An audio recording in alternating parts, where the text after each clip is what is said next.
pessoal, eu sou a Lúcia, aluna do Colégio Tiradentes da PMMG, e neste vídeo eu vou falar um pouco sobre a miscigenação e diversidade étnica da população brasileira. A miscigenação é o cruzamento de diferentes raças humanas. As mais populares são chamadas de branco, amarelo e negro. Pode-se dizer que este processo, também chamado de mestiçagem, caracteriza a evolução humana. A diversidade étnica é a reunião de etnias que possuem aspectos e características diferentes. Logo, é uma consequência da miscigenação.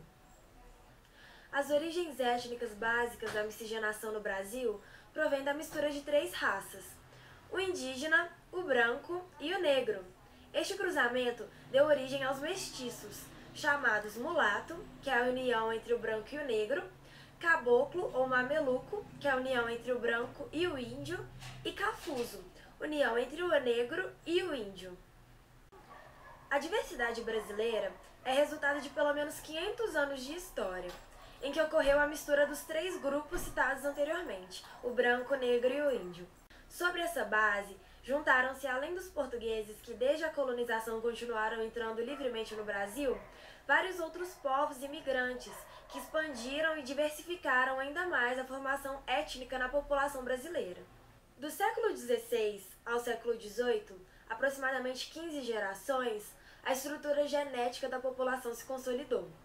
Ao mulato, mestiço de negro e branco, se deve toda a construção da economia litorânea brasileira, inclusive o desenvolvimento de sua vida urbana. Ao mameluco, resultante das relações entre branco e índio, se deve a penetração para o interior e a marcha para o oeste. A partir do século XIX, acrescenta-se a miscigenação entre os primeiros grupos étnicos, a contribuição dos imigrantes italianos, espanhóis, alemães e japoneses, que também participaram do processo de mistura racial no Brasil.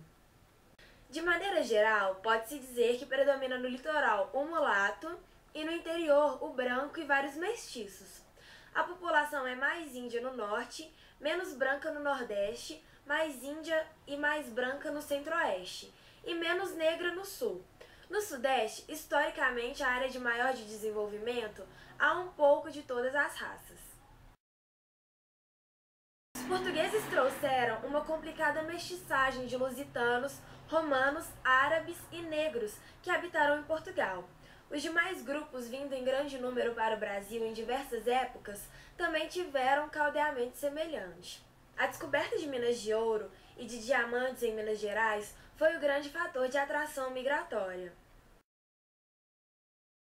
Os negros, trazidos para o Brasil como escravos, do século XVI até 1850, destinados à lavoura canavieira, à mineração e à lavoura cafeeira, pertenciam a dois grandes grupos, os sudaneses e os bantus. Os primeiros, geralmente altos e de cultura mais elaborada, foram em sua maioria para a Bahia.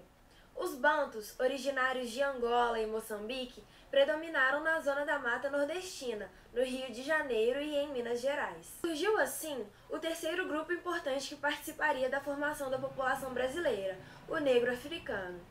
É impossível informar com precisão o número de escravos trazidos durante o período do tráfico negreiro, mas admite-se que foram de 5 a 6 milhões.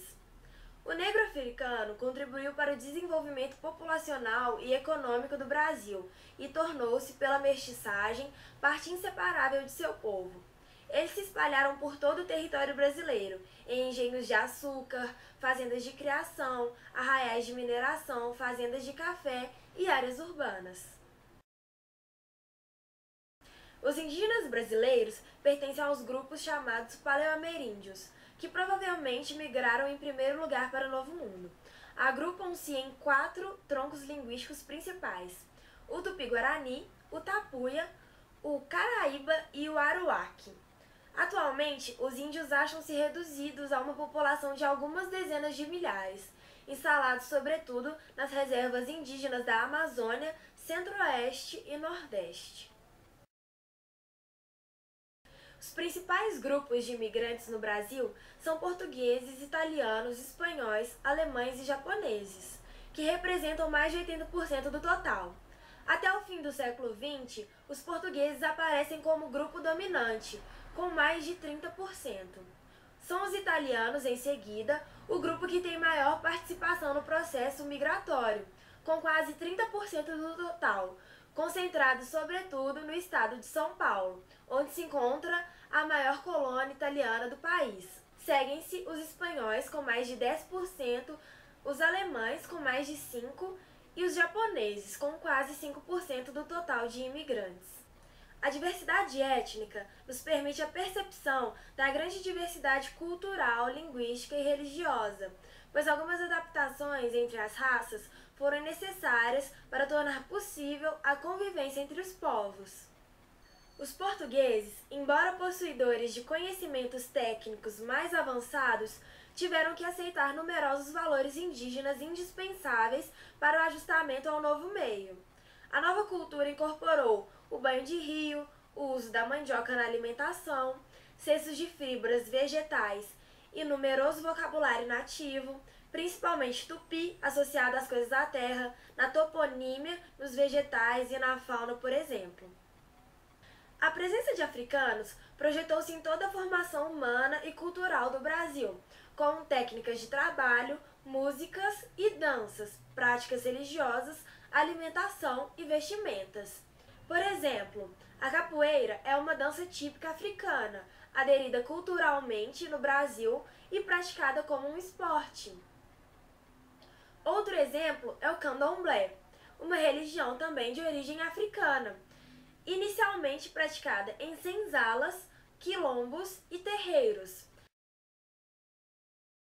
Vamos agora a algumas perguntas.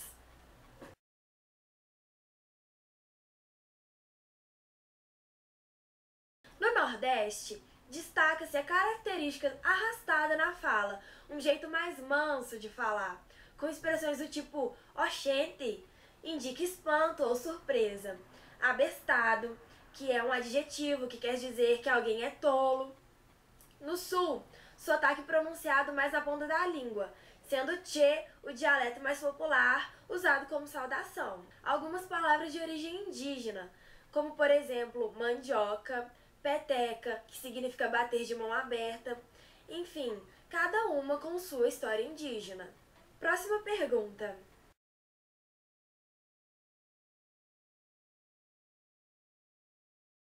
A mestiçagem no Brasil, por ser muito pronunciada, gerou uma identidade nacional singular, fato que evidencia um povo marcadamente mestiço, tanto na aparência quanto na cultura. Próxima pergunta.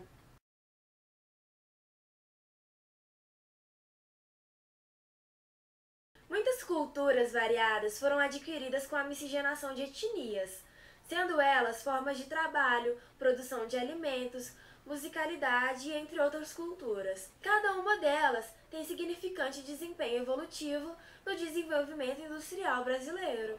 Essa foi a teleaula de Geografia sobre população. Agradeço a visualização de todos. Até mais e um grande abraço. Brasil, com quantos Brasis se faz um Brasil? Com quantos Brasis se faz um país chamado Brasil?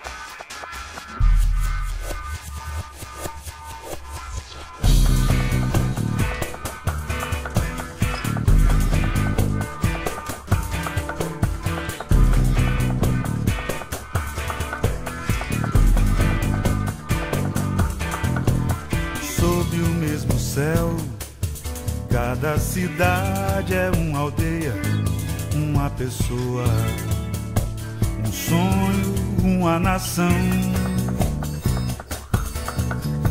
Sob o mesmo céu, meu coração não tem fronteiras, nem relógio, nem bandeira, só o ritmo de uma canção maior. A gente vem do tambor do índio, a gente vem de Portugal, vem do batuque negro, a gente vem do interior e da capital, a gente vem do fundo da floresta, da da selva urbana, dos arranha-céus. A gente vem do Pampa, vem do Cerrado, vem da megalópole, vem do Pantanal. A gente vem de trem, vem de galope, de navio, de avião, motocicleta. A gente vem a nado, a gente vem do samba, do forró. A gente veio do futuro conhecer nosso passado. Brasil, com quantos Brasis se faz um Brasil?